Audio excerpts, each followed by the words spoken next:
महोदय को निवेदन करती हूं कि हमारे प्रणामों का श्रद्धा चंदन स्वीकार करें। जोरदार तालियों के साथ अभिनंदन कीजिए महोदय का।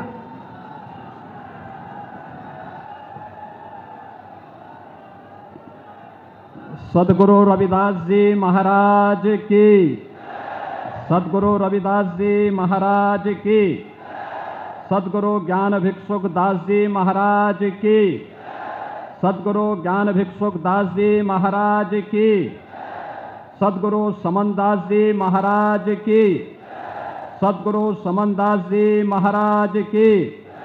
भारत माता की, भारत माता की, गंगे मैया की, गंगे मैया की। वंदे वंदे वंदे। मंच पर उपस्थित पूज्य स्वामी महंत श्री गोवर्धन दास जी महाराज, पूज्य स्वामी श्री ओमानंद जी महाराज, पूज्य महंत श्री निर्मल दास जी महाराज, महंत श्री गुरदीप गिरी जी महाराज, महंत श्री केशवानंद जी महाराज, पूज्य संत महात्मा श्री सत्यानंद जी महाराज, महात्मा श्री सतीश दास जी महाराज, महात्मा श्री विज्ञानानंद जी महाराज, आज के इस कार्यक्रम में उपस्थित सभी पूज्य संतजन, इस कार्यक्रम में विशेष रूप से उपस्थित उत्तर प्रदेश सरकार में मंत्रिमंडल के मेरे सहयोगीगण श्री अनिल कुमार जी, कपिल देव अग्रवाल जी, श्री सोमेंद्र तोमर जी, श्री संजीव बालियान जी, माननीय सांसद चंदन चौहान जी, डॉक्टर सुधीर सैनी जी,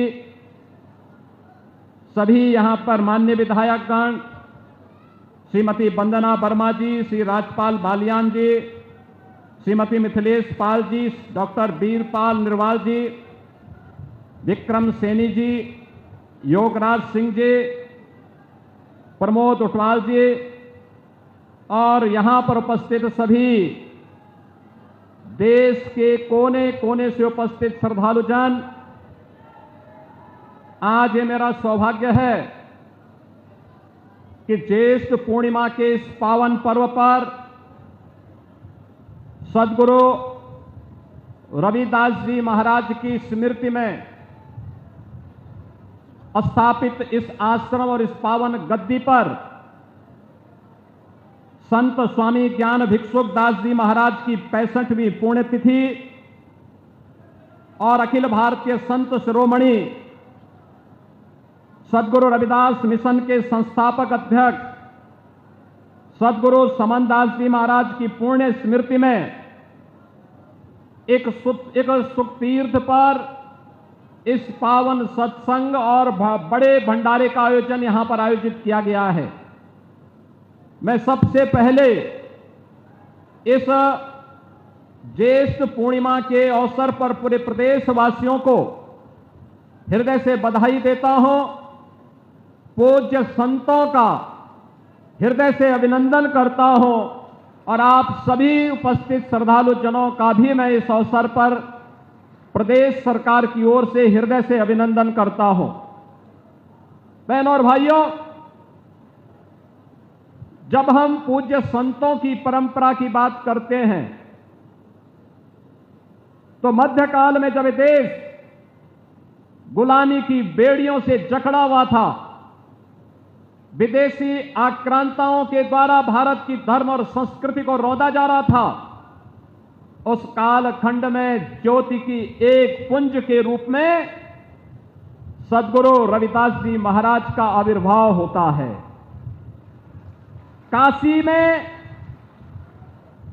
जो भारत की सनातन धर्म की प्राचीन नगरी है, उस काशी में शीर गोवर्धन में सद्गुरु रविदास जी महाराज का आविर्भाव होना और उन्होंने अपने कर्म साधना के माध्यम से जो एक प्रेरणा वहां से दी, वह आज भी पूरे देश के लिए, हर श्रद्धालु जन के लिए एक मार्गदर्शक के रूप में काम करती है।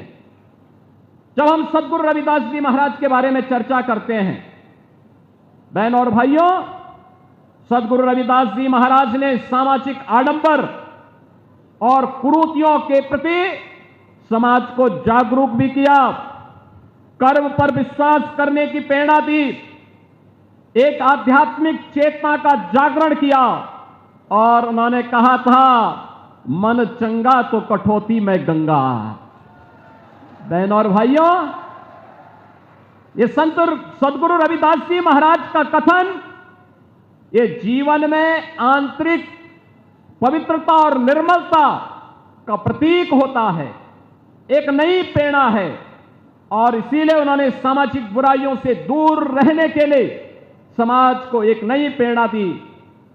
संत रविदास जी महाराज के गुरु रामानंद जी महाराज ने कहा था, जाति पाति पूछे नहीं कोई, हरि को भजे सो हरि का होई। और यही परंपरा आगे बढ़ती है। तो संत रविदास जी ने उस समय इस बात को कहा था कि ऐसा चाहूं राज में जहां मिले सबन को अन्न, छोट बड़ो सम बसे, रविदास रहे प्रसन्न। बहनों और भाइयों, कितनी दिव्य वाणी है, कितनी दिव्य वाणी है सद्गुरु रविदास जी महाराज की। उन्होंने कहा, यह रविदास तब प्रसन्न रहेगा जब बिना भेदभाव के सबको समान रूप से अधिकार मिलेगा, सबको अन्न मिलेगा। और याद करिए, संत रविदास जी महाराज की इन बातों को अक्सर सह किसी ने लागू किया। भारत के प्रधानमंत्री मोदी जी ने प्रधानमंत्री गरीब कल्याण अन्न योजना के माध्यम से भारत के 81 करोड़ लोगों को 81 करोड़ लोगों को कोरोना जैसी महामारी से लेकर के अब तक लगातार अन्न का वितरण कराया जा रहा है। यह होती है संतों की प्रेरणा। यह मेरा सौभाग्य है सद्गुरु रविदास जी महाराज की पावन जन्मभूमि क्षीर गोवर्धन काशी में, वहां पर प्रधानमंत्री मोदी जी की प्रेरणा से हम लोगों ने पहले वहां पर 14 के पहले, मोदी जी के आने के पहले वहां जाने का रास्ता बहुत संकरा था, सिंगल लेन का सड़क था। आज हमने वहां 4 लेन की सड़क से जोड़ दिया है। आश्रम को भव्य रूप दे दिया है, बहुत भव्य रूप दे दिया है। और आश्रम को भव्य रूप देने के साथ साथ सद्गुरु रविदास जी महाराज की भव्य प्रतिमा स्थापना के साथ साथ अन्न क्षेत्र का निर्माण और रविदास जी महाराज के नाम पर सैकड़ों बीघा लैंड जमीन को खरीद करके वहां पर सद्गुरु रविदास जी महाराज का के नाम का पार्क और उनकी एक भव्य प्रतिमा की स्थापना का काम भी वहां पर आज मोदी जी की प्रेरणा से संपन्न हो चुका है। बहनों और भाइयों, इन दिव्य संतों ने समाज को एक राह दिखाई और वह राह एकता की राह है, एकता की राह है, समाज को जोड़ने की राह है। वह राह जो कोई किराना और कांधला की घटना नहीं होने देती है। ये वही राह है जो हमें सुरक्षा की गारंटी भी देती है, हमारा संरक्षण की गारंटी भी देती है, हमारे उत्थान का मार्ग भी प्रशस्त करती है और सम और विषम परिस्थितियों में हमें लड़ने की भी प्रेरणा प्रदान करती है। और यही तो कार्य सद्गुरु रविदास जी महाराज की इस प्रेरणा को आगे बढ़ाने का काम किया है इस सुख तीर्थ में संत स्वामी ज्ञान भिक्षुक दास जी महाराज ने। एक दिव्य संत थे। सुख तीर्थ भारत की सनातन धर्म की परंपरा का एक पौराणिक तीर्थ है। आज से नहीं, ये भागवत भूमि है। 5000 वर्ष पहले सुखदेव जी महाराज ने राजा परीक्षित को पहली भागवत की कथा इसी धाम पे सुना करके उन्हें मुक्ति का मार्ग प्रशस्त करने के लिए जीवन में भक्ति का, ज्ञान का और मुक्ति का क्या महत्व हो सकता है, इसकी प्रेरणा इसी पावन धाम में करवाया था। याद करिए, मां गंगा भारत की सनातन धर्म की परंपरा की एक अविरल और अजरस धारा है, जो सम और विषम परिस्थितियों में हम सबको उद्धार का मार्ग प्रशस्त करती है। हम कैसे मां गंगा को भूल सकते हैं? हम कैसे सुख तीर्थ को भूल सकते हैं? और याद करिए, ये 5000 साल पहले इसी तीर्थ में ये सब घटनाक्रम घटित होता है। दुनिया के अंदर कोई मत, मजहब, संप्रदाय ये तो बताएं कि 5000 साल का इतिहास कितने लोगों का है, कितने लोगों का है? ये केवल दावा आप कर सकते हैं जिसके उत्तराधिकारी आप हैं और जिसके बाद हमारे पूज्य संत जन हैं, जो आज यहां पर इस सुख तीर्थ में यहां उपस्थित हुए हैं। और बहनों और भाइयों, आज जब हम यहां पे संत स्वामी ज्ञान भिक्षुक दास जी महाराज की 65वीं पुण्यतिथि पर यहां पर एकत्र हुए हैं, मैं उनकी स्मृतियों को नमन करता हूं, उन्हें विनम्र श्रद्धांजलि अर्पित करता हूं। और यहां पर यह जो उत्सव भंडारा, स्मृति भंडारा यहां पर आयोजित किया गया है सदगुरु समन दास जी महाराज की स्मृति में, यहां पर मुझे स्वामी पूज्य स्वामी गोवर्धन दास जी महाराज कह रहे थे कि लाखों की संख्या में श्रद्धालु यहां कल से आए हुए हैं। मैंने कहा मुझे भी इसी बहाने इन उत्साही युवाओं के साथ संवाद करने, मिलने का एक अवसर प्राप्त होगा। और बहनों और भाइयों, मैं तो आपसे कहने के लिए आया हूं, इसलिए कहने के लिए आया हूं कि इस बार तो नहीं हो पाया, लेकिन अगली बार यहां के पूज्य संतों की प्रेरणा से जो मां गंगा की धारा को हम यहां से लेकर के गए हैं, यहां पर इस सदगुरु रविदास मिशन से जुड़े हुए समन दास जी महाराज के इस पावन आश्रम के सामने भी सदगुरु रविदास और पूज्य संत समन दास जी महाराज की स्मृति में एक घाट का निर्माण हम लोग कार्य करा के पूरा कर चुके होंगे। यहां की सड़कों के चौड़ीकरण के कार्य को भी आगे बढ़ाएंगे, जिससे आने वाले आप किसी श्रद्धालु को आने वाले समय में संकट नहीं आएगा। आराम से पार्किंग की व्यवस्था दी जाएगी और पार्किंग की व्यवस्था के साथ साथ यहां के सुंदरीकरण के कार्य को आगे बढ़ाना, सत्संग सभागार की स्थापना करने का कार्य भी यहां पर हम लोग आगे बढ़ाएंगे, जिससे आने वाले समय में आने वाले श्रद्धालु को सम विषम परिस्थितियों में किसी भी प्रकार की समस्या का सामना न करना पड़े। बहनों और भाइयों, जब अच्छी सरकार आती है और पूज्य संतों का मार्गदर्शन मिलता है तो अच्छा ही अच्छा होता है। अच्छा ही अच्छा इसलिए होता है, अच्छा करने के लिए सोच चाहिए। यह देश 1947 में आजाद हुआ। बाबा साहब डॉक्टर भीमराव अंबेडकर जी ने इस देश को एक संविधान दिया, लेकिन आजादी के बाद बाबा साहब भीमराव अंबेडकर को जो सम्मान मिलना चाहिए था, वह सम्मान पिछली सरकारों ने नहीं दिया। पहली बार बाबा साहब के नाम पर पंच तीर्थों का निर्माण प्रधानमंत्री मोदी जी ने किया। ये पंच तीर्थ, जहां पे बाबा साहब का जन्म हुआ था मऊ मध्य प्रदेश में, वहां पर भव्य स्मारक बाबा साहब भीमराव अंबेडकर का बन चुका है। बाबा साहब भीमराव अंबेडकर ने उच्च शिक्षा लंदन के जिस स्कूल से जिस स्थान पर रह करके किया था, इंग्लैंड की सरकार ने उस भवन को बेचने की कार्रवाई की थी, तो प्रधानमंत्री मोदी जी ने उस भवन को खरीदा और खरीदने के बाद यह व्यवस्था की कि भारत के अनुसूचित जाति जनजाति के छात्रों के लिए जो उच्च शिक्षा के लिए विदेशों में जाना चाहेंगे, इंग्लैंड में जाना चाहेंगे, उन छात्रों के लिए वहां पे एक भव्य बाबा साहब का भव्य स्मारक भी बनाया।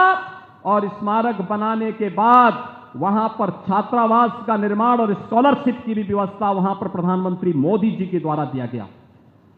बाबा साहब ने उच्च शिक्षा के लिए, बाबा साहब ने दिल्ली में रह करके अपना सार्वजनिक जीवन जिस भवन में रह करके आगे बढ़ाया था, वहां पर बाबा साहब भीमराव अंबेडकर का अंतर्राष्ट्रीय स्मारक और सांस्कृतिक केंद्र का निर्माण भी प्रधानमंत्री मोदी जी ने किया। और यही नहीं, बाबा साहब ने 1956 में उनकी दीक्षा भूमि नागपुर में भी भव्य स्मारक के निर्माण का काम प्रधानमंत्री मोदी जी ने कराया। और चैत्य भूमि मुंबई में भी बाबा साहब का भव्य प्रतिमा और विशाल भव्य स्मारक और विशाल प्रतिमा का निर्माण भी ये प्रधानमंत्री मोदी जी के मार्गदर्शन में स्थापित हो पाया। बहनों और भाइयों, कहने के लिए सरकारें बहुत आई थी, लेकिन बाबा साहब का सम्मान हो, बाबा साहब की गौरव और गरिमा के अनुरूप उनके सांस्कृतिक केंद्र और उनकी स्मृतियों को आगे बढ़ाने का काम हो सके। याद करिए, 26 नवंबर की तिथि, 26 नवंबर 1949 को बाबा साहब ने भारत का संविधान का निर्माण किया था। 26 नवंबर 1949 से लेकर के 2015 तक कभी भी किसी भी सरकार ने बाबा साहब के नाम पर समारोह नहीं किया, लेकिन प्रधानमंत्री मोदी जी ने 26 नवंबर की तिथि को बाबा साहब भीमराव अंबेडकर की स्मृति में संविधान दिवस के रूप में मनाने का काम किया है। और आज भारत के अंदर 26 नवंबर की तिथि संविधान दिवस के रूप में आयोजित होती है। बहनों और भाइयों, आज आप देखते होंगे जो सद्गुरु रविदास जी महाराज ने कहा था, उन्होंने कहा था कि बिना भेदभाव के योजनाओं का लाभ मिलना चाहिए। 4 करोड़ गरीबों को देश के अंदर आवास मिलना, 10 करोड़ गरीबों के लिए देश के अंदर तमाम अन्य प्रकार की वे सुविधाएं उपलब्ध होना, चाहे वह उज्ज्वला योजना का कनेक्शन हो, 12 करोड़ गरीबों के घर में शौचालय का निर्माण करने का कार्य हो, या फिर वे तमाम अभियान आयुष्मान भारत का कार्ड हो, या फिर वे सुविधाएं जो आज भारत के प्रत्येक नागरिक के जीवन में व्यापक परिवर्तन का कारण बनी हुई है, ये सभी सद्गुरु रविदास जी महाराज की प्रेरणा से ही संभव हो पाया है। और आज मेरा सौभाग्य है कि यहां पर पूज्य स्वामी ज्ञान भिक्षुकदास जी महाराज और पूज्य संत सद्गुरु समनदास जी महाराज ने यहां पे सद्गुरु रविदास जी महाराज के इस मिशन को आगे बढ़ाने के लिए जिस पवित्र कार्यक्रम को आगे बढ़ाया है, यहां पे ज्येष्ठ पूर्णिमा के इस पावन पर्व पर आप सबके साथ इस आश्रम के कार्यक्रम में सहभागी बनने का सौभाग्य मुझे प्राप्त हो रहा है। आज के इस अवसर पर मैं एक बार इन पूज्य संतों के श्री चरणों में नमन करते हुए उन्हें विनम्र श्रद्धांजलि देता हूं।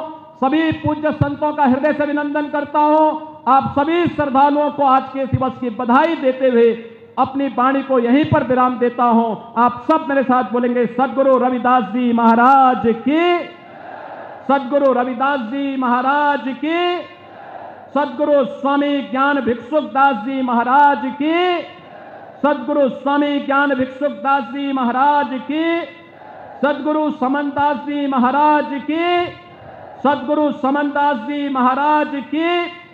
भारत माता की, भारत माता की, गंगे मैया की, गंगे मैया की। नमः पार्वती पतये हर हर महादेव।